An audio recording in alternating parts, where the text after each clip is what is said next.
Şurada için abi. Rotamız devam etmekte. Artos'a doğru çıkıyoruz. Yanımda Bilal hocam var. Ne düşünüyorsunuz hocam? Kondisyonsuz çıkmayın arkadaşlar. Sporcu adamla sporcu olmayan adam arasındaki fark bu. Ekibimiz önde.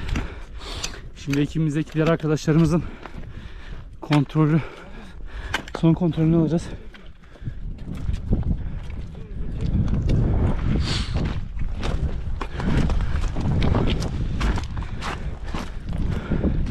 Bize mükemmel bir manzara inşallah.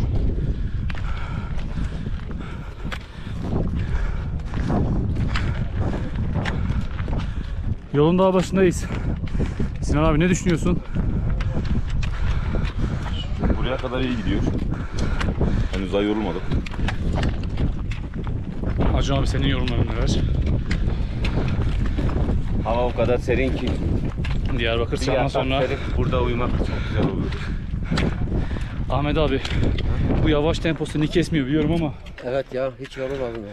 koşmalı mıyız? Koşmalıyız. Mazlum. Ferhat Solamayız. ne düşünüyorsun? Güzel bir yürüyüş. Dağcılığın her türlüsü güzeldir. İşte kondisyon alan adam bu. Biraz önce Bilal abi de gördünüz. Naaşımadaydı. Devam ediyoruz. Önümüzde Vanafat ekibi. Onları da şöyle bir gösterelim. Manzaramız da bu.